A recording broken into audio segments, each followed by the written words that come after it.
Number 10, Texas Tech men's basketball lost to TCU in Lubbock, 73-65. What exactly happened? I apologize for looking down because I cannot memorize all this stuff. This does impact NCAA tournament seeding down the line for Texas Tech. Well, I think TCU is firmly in the NCAA tournament now.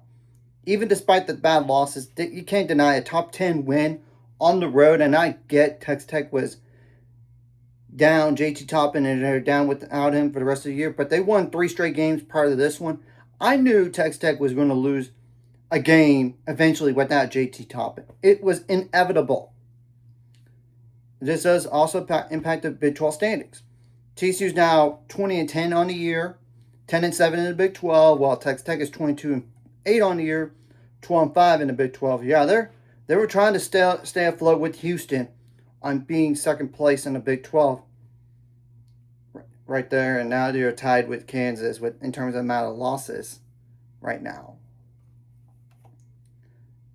Texas Tech was actually up at halftime, 39-36. Texas Tech scored less in the second half, only 26, while TCU scored 37, a little bit more than the first half, but there's obviously more to the game than that. That's why I'm going to go over the last minute game. This is besides the stats, of course.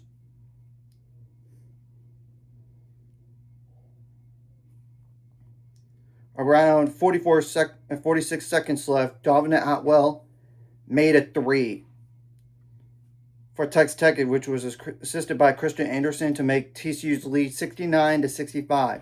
Texas Tech did call a timeout, and then obviously Jalen Petty fouled around 44 seconds left, and the same thing around 41 seconds left. Micah Robinson missed a layup around 32 seconds left, which was blocked by Luke Bamboye from Texas Tech, and Xavier Edmonds got the offensive board around 31 seconds left, and he made like a tip-in layup to make it 71-65. And TCU did call timeout. And Donovan Atwell from Texas Tech tried to cut the deficit in half with a 3, but missed it around 24 seconds left. Marcus Robinson got the defensive board for TCU, and Josiah Mosley fouled for Texas Tech. And Michael Robinson went to the line and made both free throws to make it 73-65.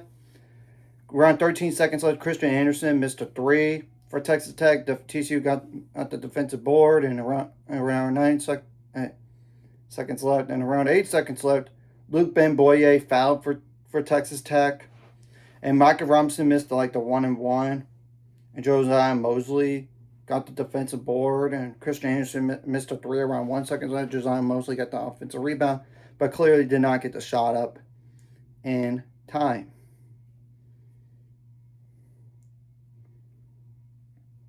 Now, Texas Tech shot 45% from the field on 53 attempts. 34% on threes on 32 attempts. You got to be a little bit better from 3. 75% on free throws on 8 attempts. They only had 25 rebounds in this game, and 7 of those offensive. Not exactly ideal numbers, especially when compared to TCU. And I'll go over their numbers in a second. I know. 15 assists, 15 turnovers, 7 steals, 4 blocks, 15 fouls, only 10 points off the bench. 8 points by Josiah Mosley and Tyree Bryan with 2. And 3 double-digit scores that combined for.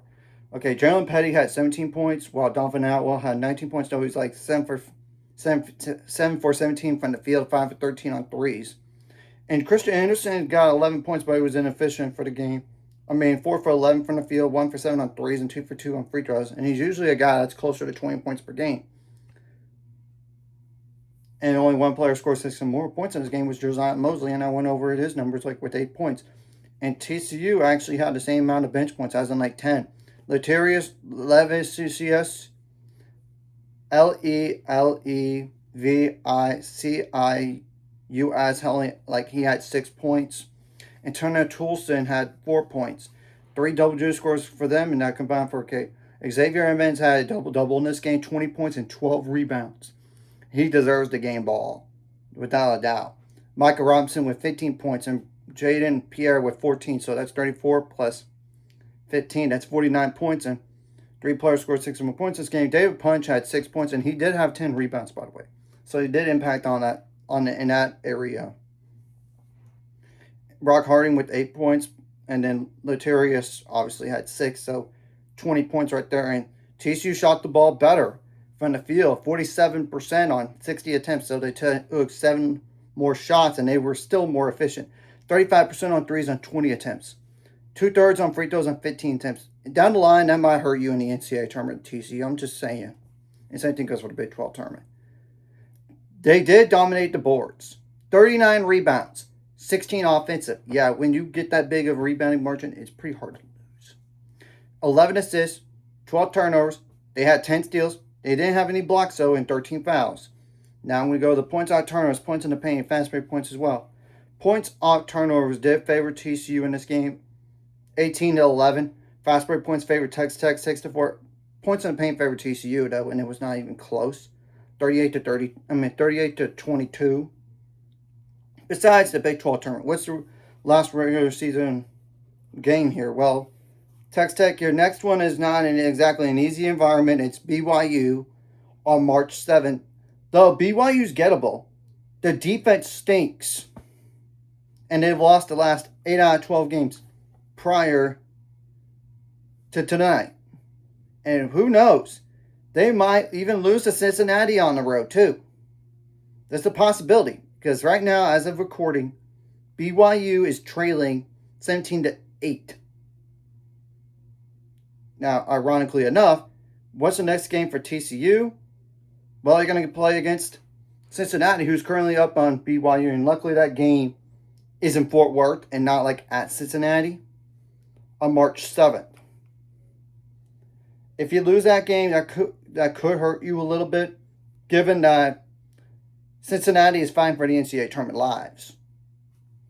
Maybe that could negate the loss. Negate tonight's win against Texas Tech on the road. If you do lose to them. And I know one thing. Cincinnati is really good at home, to say the least. They're 14-3 at home this year, while they're like 2-7 on the road. So I would think you would win, but you never know. So anyways, if you like this content, hit the like, subscribe button. See you guys later on the road. 800 subscribers, scores ultimate goal. It's 1,000 more. So my monthly scores live video. Comment really helps YouTube algorithm. Some more people see it. Sharing the video does help as well. So more people can watch. And if you're watching and not subscribed, hit subscribe button. Hit the notification bell as well.